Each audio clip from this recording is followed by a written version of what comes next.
Hello மக்களே, ஜானகி மாயா செம இன்ட்ரெஸ்டிங்காக போயிட்டுருக்கு. பார்வதி அந்த பூஜை நல்லபடியாக நடக்கக்கூடாதுன்னு சொல்லிட்டு அந்த ஆளை கடத்தின விஷயத்தை பற்றி எல்லாமே நம்ம ரகுராமுக்கு ஆதாரத்தோட தெரிய வருது.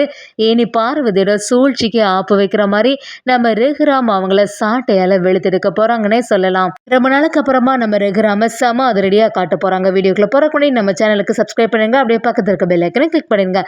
அப்போ தான் நான் போடுற வீடியோலாம் உங்களுக்கு நோட்டிஃபிகேஷனாக வரும். பார்வதியோ மூணாத்த ஆள் இருந்தால் தானே இந்த பூஜையை நல்லபடியாக பண்ண முடியும்னு சொல்லிட்டு 2 பேரும் சேர்ந்து ரவுடி கும்பலை வச்சு அந்த ஆளை கடத்துறாங்க. இனிமே அந்த இடத்துல பூஜையே பண்ண முடியாது அப்படி சொல்லிட்டு இருக்கும்போது நம்ம கதிருக்கு பாத பூஜை பண்ணி ஒரு வாரிசாட்டு ரகுராம் அந்த மரியாதை எல்லாமே செலுத்திட்டு இருக்காங்க. இதை பார்த்த நம்ம பார்வதி பத்மா அதிர்ச்சியாகி நிற்கிறாங்க.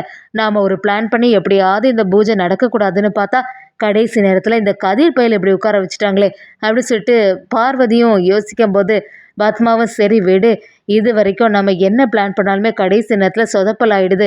சரி, நம்ம செய்த விஷயம் எதுவுமே வெளியில் தெரியாத வர பார்த்துக்கணும் அப்படின்னு சொல்லிட்டு பார்வதியும் யோசிக்கிறாங்க.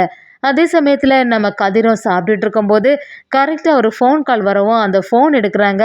பாக்கெட்டில் இருந்தக்கூடிய அவங்க அம்மாவோட லாக்கெட் இருக்கக்கூடிய செயின் கீழே விழுந்துடுது. சரி, அதை கவனிக்காமல் நம்ம கதிரும் சாப்பிட்டுட்டு இருக்கும்போது தனா அதை பார்த்துடுறாங்க. என்னடா கதிரோட பாக்கெட்லேருந்து விழுந்த மாதிரி இருந்துச்சு அப்படின்னு சொல்லிட்டு நம்ம தனா அந்த செயினை கையில் எடுத்து வச்சிடுறாங்க. கதிரை சாப்பிட்டுட்டு இருக்கும்போதே பார்க்கும்போது நேராக நம்ம தனாவோட கையில் இருக்க செயினை பார்த்து அதிர்ச்சியாகி நிற்கிறாங்க.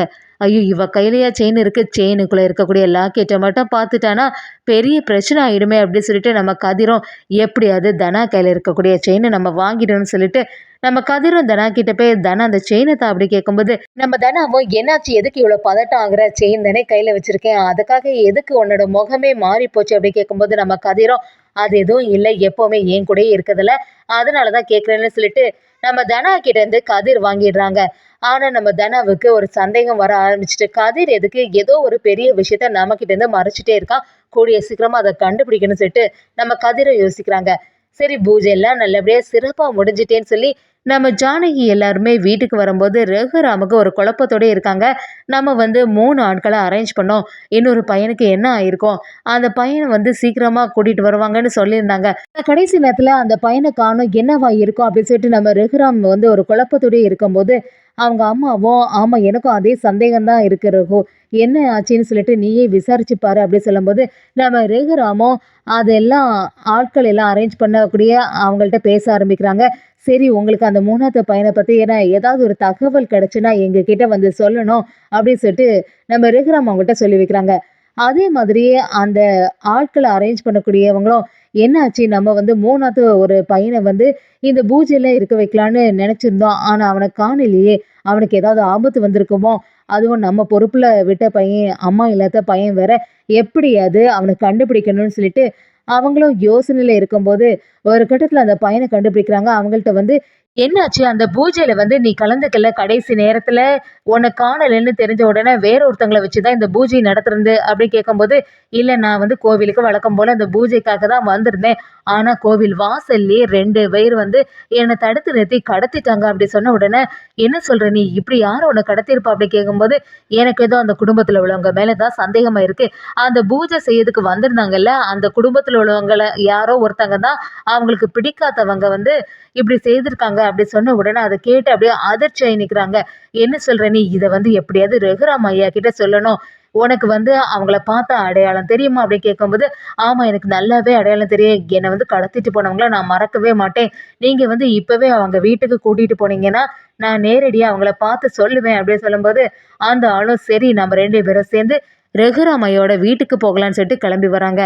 நம்ம பார்வதி பத்மா எல்லாருமே அந்த இடத்துல இருக்கும்போது அந்த ஆட்களும் வராங்க. அவங்கள பார்த்த உடனே பார்வதி அதிர்ச்சியாக நிற்கிறாங்க. இப்போ எதுக்கு இந்த பையன் இங்கே வந்தான், இவன் மட்டும் நம்மளை ஏதாவது சொல்லிட்டானா பெரிய பிரச்சனை ஆகிடுமே அப்படின்னு யோசிக்கும் போது நம்ம ரகுராமும் என்னாச்சுங்கய்யா, என்னை எதுக்காக தேடி வந்திருக்கீங்க அப்படி கேட்கும்போது பூஜை பண்ணுறதுக்கு 3 பேரை நீங்கள் அரேஞ்ச் பண்ண சொல்லியிருந்தீங்கல்ல, இதுதான் அந்த 3வது பையன், அவன் கடைசி நேரத்தில் யாரோ ஒருத்தங்க கடத்திட்டாங்களாம், அதனால தான் அவனால் அந்த இடத்துல பூஜைக்கு வர முடியல அப்படி சொல்லும்போது நம்ம ரகுராமும் என்ன சொல்கிறீங்க நீங்கள், அப்படி யார் தான் அவங்கள கடத்தியிருப்பாங்க, என்னாச்சுப்பா அப்படி கேட்கும்போது உங்க குடும்பத்தை சேர்ந்தவங்க தான் என்ன கடத்துனாங்க அப்படி சொன்ன உடனே நம்ம ரகுராம என்ன சொல்றீங்க நீங்க எங்க குடும்பத்தை சேர்ந்தவங்க இப்படி செய்யறதுக்கு வாய்ப்பே இல்லை அப்படின்னு சொன்ன உடனே அங்க உள்ளவங்களும் இல்லை எனக்கு வந்து நல்லபடியா அடையாளம் தெரியும் இங்க உள்ளவங்க ஒருத்தங்க தான் என்னை கடத்துனது நான் இப்பவே இதுல பார்த்தா எனக்கு அடையாளம் தெரிஞ்சிடும்னு சொல்றாங்க. அதை கேட்ட நம்ம பார்வதி அதிர்ச்சியா நிக்கிறாங்க. அக்கா நம்ம பேரை மட்டும் சொல்லிட்டாங்கன்னா பெரிய பிரச்சனை ஆயிடுமே, என்ன பண்றதுன்னு சொல்லிட்டு பதட்டமா இருக்கும்போது அந்த ஆளும் அப்படி பாக்குறாங்க. இவங்க தான் என்னை கடத்தின வச்சது. இவங்க தான் வந்து கோவில்ல வச்சு என்னை வந்து இப்படி செய்ததுன்னு நம்ம பார்வதி பத்மாவை அப்படியே கை நீட்டுறாங்க. நம்ம ரகுராமுக்கு அதிர்ச்சி தாங்கல. என்ன சொல்றீங்க நீங்க? நிஜமாவே உங்களுக்கு வந்து அடையாளம் தெரியுமா? ஆமா எனக்கு நல்ல ஞாபகம் இருக்கு. இவங்க தான் இப்படி ஒரு செயலை செய்தாங்கன்னு சொன்ன உடனே நம்ம ரகுராமோ குடும்பத்தோட மானம் வந்து பெயரக்கூடாது அப்படிங்கிறதுக்காக அவங்க செய்த செயலுக்காக நான் உங்கள்கிட்ட மன்னிப்பு கேட்குறேன். இனிமே இந்த மாதிரி ஒரு தப்பே நடக்காதுன்னு சொல்லிட்டு நம்ம ரகுராம் அவங்கள்ட்ட பேசி அனுப்புறாங்க. ரமணி பாட்டியும் அப்படியே அதிர்ச்சியாக்கி என்ன பார்வதி இந்த குடும்பத்தில் எந்த பிரச்சனையும் வரக்கூடாதுன்னு பார்த்தா இது வரைக்கும் நீ செய்தது எல்லாத்தையுமே நாங்கள் பொறுத்துட்டு இருந்தோம். இன்னைக்கு நீ பண்ணுறது பெரிய விஷயம். எதுக்கு தேவையில்லாமல் இப்படி ஒருத்தங்களை கடத்தின பார்வதி அப்படி சொல்லிட்டு சத்தம் போடும்போது பார்வதியும் நான் ஒன்றும் வேணும்னுலாம் செய்யலை அப்படின்னு சொல்லிட்டு சமாளிக்கிறாங்க. சிவராமனும் பார்வதியை பார்த்து உனக்கெல்லாம் ஒரு நாளுமே புத்தி வராதா? நான் எத்தனை நாள் சொல்லியிருக்கேன் அண்ணனுக்கும் அன்னிக்கும் எதிராட்டி நீ எந்த வேலையும் செய்யக்கூடாதுன்னு சொல்லிட்டு. இனி ஒருக்கா நீ ஏதாவது பண்ணியன்னா இந்த வீட்டை விட்டு நான் வெளியில் அனுப்பிடுவேன்னு சொல்லியிருக்கேன்ல, அதுக்கப்புறமா எதுக்கு இந்த மாதிரி செய்த அப்படி சொல்லும்போது நம்ம பார்வதியும் பின்ன என்னங்க உங்களுக்குன்னு ஒரு மரியாதையே இல்லை, தேவையில்லாத பூஜையெல்லாம் இந்த வீட்டில் பண்ணிட்டு இருக்காங்க, அதெல்லாம் நல்லபடியாக நடக்கணும்னு சொல்லிட்டு நான் எப்படி யோசிப்பேன் அப்படின்னு கேட்கும்போது நம்ம சிவராமனும் பார்வதியை எதிர்த்து நிற்கிறாங்க. எவ்வளோ தைரியம் இருந்தால் குடும்பத்தில் உள்ளவங்க பெரியவங்க முன்னாடியே நீ இப்படி சத்தமாக பேசுவ? நான் உங்ககிட்ட ஏற்கனவே சொல்லியிருக்கேன், ஒரு நாளுமே நீ வந்து யாருமே எதிர்த்து நிற்கக்கூடாதுன்னு. இவ்வளோ நாளாட்டும் உங்ககிட்ட நான் பேசாமல் இருந்ததுக்கு காரணமே அதுதான். அப்படி இருந்த பிறவும் நீ இப்படி ஒரு செயலை செய்துட்ருக்க. இனி ஒருக்கா என் அண்ணனையும் அண்ணியும் எதிர்த்து இந்த குடும்பத்தை எதிர்த்து ஏதாவது ஒரு வேலை செய்தேன்னா அதெல்லாம் நான் பார்த்துட்டு சும்மாவே இருக்க மாட்டேன்னு சொல்லும்போது நம்ம ரகுராமோ பார்வதி கிட்ட வந்து என்ன பார்வதி பத்மா இந்த வேலையை செய்து வச்சுருக்கீங்க? எவ்வளோ தைரியம் இருந்தால் இப்படி ஒரு வேலையை பண்ணியிருப்பீங்க? நம்ம குடும்பத்துக்குன்னு ஒரு கௌரவம் இருக்குல்ல, அப்படி இருக்கும்போது இப்படி செய்யலாமா அப்படின்னு கேட்கும்போது நம்ம பார்வதியும் என்ன பேசிகிட்டு இருக்கீங்க? இந்த குடும்பத்துக்குன்னு ஒரு கௌரவம் இருந்தால் இப்படி வந்து நம்ம குடும்பத்தை பற்றி பஞ்சாயத்துல எல்லாம் சொல்லியிருப்பாங்களா? ஏற்கனவே நம்ம குடும்பத்தில் உள்ள பிரச்சனைகள் எல்லாம் தெரிஞ்ச அப்புறமா நான் பண்ணது தப்புன்னு சொல்லிட்டு எதுக்காக என்கிட்ட வந்து சொல்லிட்டு இருக்கீங்க அப்படின்னு சொல்லி பார்வதியும் எதிர்த்து நிற்கிறாங்க.